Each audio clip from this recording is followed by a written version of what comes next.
character, Dylan W.,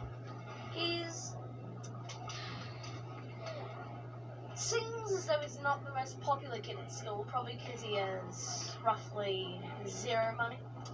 I don't know, that sounds like some kids these days. He's not rich, doesn't have any fancy games. He's kind of small, me, but he's got a big personality. Like he's not afraid to stand up to bullies. He stands up for what he believes in.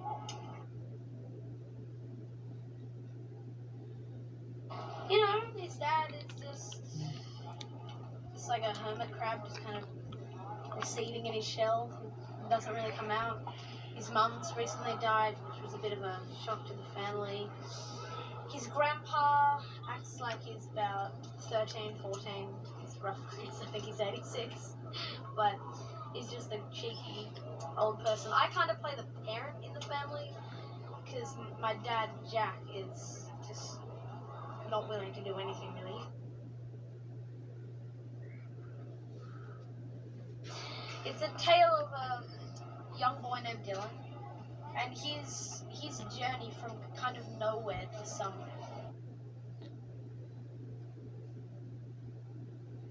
My mum and dad had worked with Robert Conley before, done a short film for Tropfest, and so my mum and dad kind of, you know, they knew him, and he said one day, "Do you want to come and meet me?" No, he said, "Do you want to read the script for this movie I'm writing?" And I read it and I went, I would do anything to do this. It's a wonderful script. And then we met at the Tropicana Cafe, I think. We were having a payday, talking about the script, and I talked about everything that I loved about it.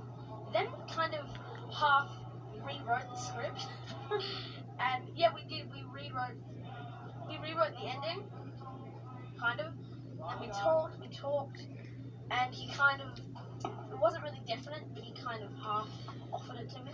And then I went away and I did another film and I was thinking about it and I said, oh, I'll do anything that my agent was working out.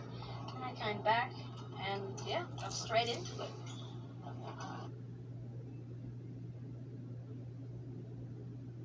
Not really, it was just a thought, which I kind of developed into a little segment, which I wrote. Yeah. Yeah, it was kind of, you know, he was kind of suggesting, you know, I want you to do this, and I was like, I want to do it too, but, you know, nothing was definite, so... Excuse me. Amazing. He's incredible. He's just so relaxed, you know, he's not really... I don't know, it's just so fun, you know, it's fun to work with. Like, I'm happy to crack a joke, you know, he's there. He's really cool. He's awesome.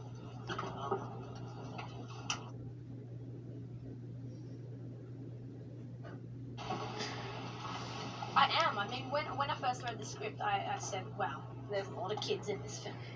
And, I mean, yeah, a lot of, you know, obviously all of the crew were adults, I think. But, and I said, I wonder what these kids are going to be like. And when I'd worked with Nick before, so I knew that Nick was kind of mature and, you know, he's a really good kid. He's funny. And you know, I don't know what Anna was going to be like. And when I met all of them, and then Seamus, all the kids, all the extras pretty much, I've all talked to, and they're all really cool. They're all really mature, and none of them are like, you know, but they get everything, I guess.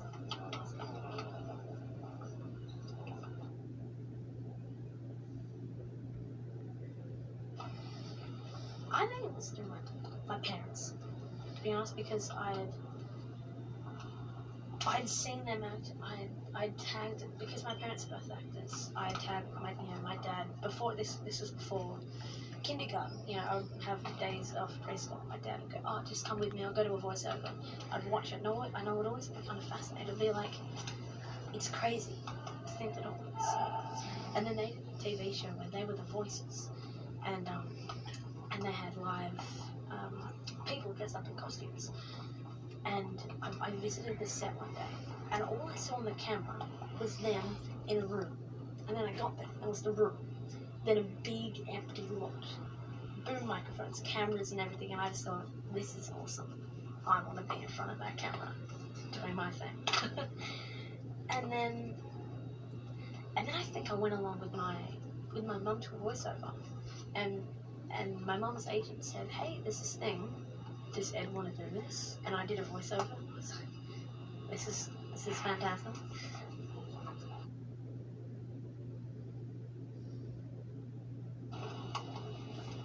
Oh yeah. To be honest, I much prefer it here because I'm treated like a normal human being. They're not like, oh, sir, you know. It's that first week. I remember I got there and there were just like 10 times more people. I was like, whoa. And then just, there'll be second ADs, second ADs, second assistants, second ADs. It's like, I was pretty good, by the week of the by the first week, I actually managed to know everyone's names, which is something that I'm very proud of, and I've managed to do on this.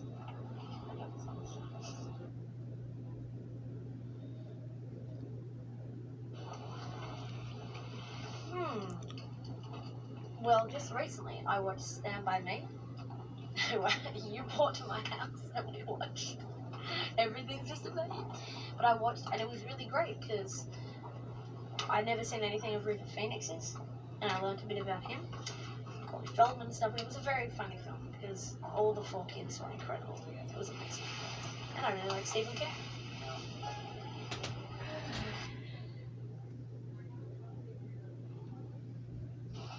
But my personal plane starts off, I'll show you.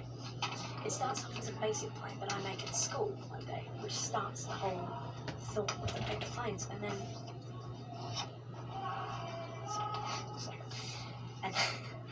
it evolves because I play with a bunch of flight toys, and I realized that to stabilize your plane, you can add a tail fin. So I add a tail fin, then I'm at the competition, and I feel that it's too light. So then I think that the nose needs to be heavy, so I make the nose heavy, and it evolves. And then in the last competition, it just changes because I find my winged keel, if you will, of my pet bird, Clyde. So it becomes a bit of a cloud. It becomes a bird, and that's my secret. That's how I win the world champs, honestly. Okay, so to start, yeah, it is. Okay. Alright, so this is when Dylan first makes, like, the first plane that starts the whole thing of paper planeage is just as simple as this. It's just that. Flies like a charm is a charm. Made the wings a bit small, and then so it's like this, right? Then I grab this little part, fold it up, and then this is we get chased by a rocket, me and Kevin, and I find that a tail fin is needed to stabilize the plane. So I add this. Excuse me. A nice little tail fin. Then I realize that the nose needs to be heavy, so I fold the nose in on itself, which therefore makes the paper thicker and heavier. So I fold the nose in, so it's a thing. Then I find that wing flaps can keep it in the air even longer. So I add these little bad boys. It's not the best plane, to be honest, but gonna watch it fly? Yeah, let's get ready. Woo!